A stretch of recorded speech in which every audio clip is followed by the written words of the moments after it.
Today we're going to talk about surface area, and surface area is the area of all the surfaces, but we usually say the area of all the faces. So we'll be using some of our area formulas depending upon what the faces are.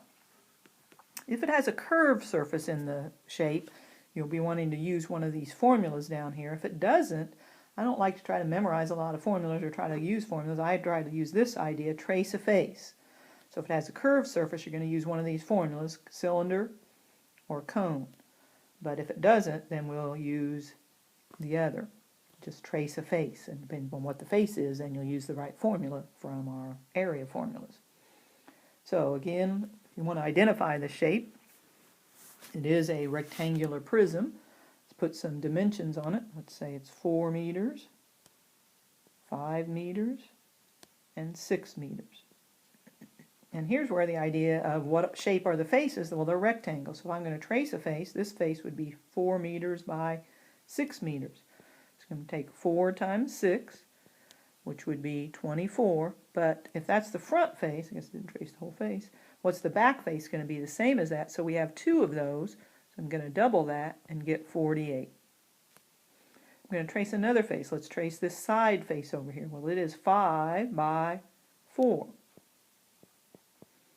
Which would be 20, but again, if one side's that, the other side's going to be the same, so that would be 40. I'm going to trace the top, since I can't really see the bottom, and what are the dimensions here? Well, it is 6 by 5, so 6 times 5, which would be 30, and again, if that's the top, the bottom is going to be the same, so double it, and I get 60. Add those together, I get 148, and we are doing area, so it is meters squared. So just trace a face, and then in this case, double it because you have 6 faces and 3 of them are the same. You could add these first and then multiply by 2 if you wanted to. So it kind of depends upon which way you want to do it. Right, now this is a cylinder, so it does have a curved surface. So this is one where we had a formula for, which I'll write out here in just a minute. Let me put in some dimensions. It didn't look like a radius, but it's supposed to be. And 8 meters. So the formula for surface area of a cylinder is, hope I can get it all in here, 2 pi r squared plus 2 pi r h.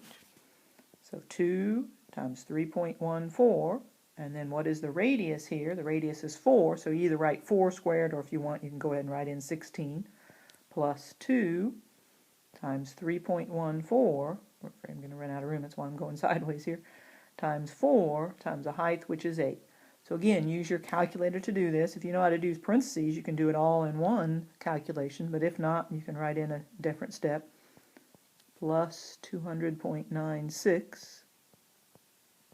So when you add those together, you're going to get 301.44 meters squared. Again, follow the direction. If I say it around, it'd be 301.4. So even though it looks like a big old formula, the calculator will do most of the work if you just put the numbers in the right place.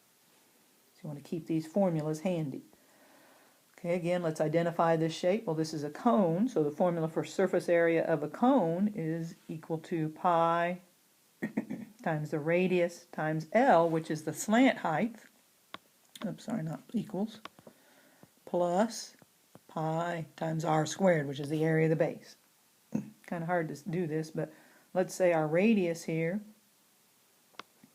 is 6 meters, and the slant height over here is 7 meters. So it would be 3.14 times 6 times 7 plus 3.14 times 6 squared, which would be 36.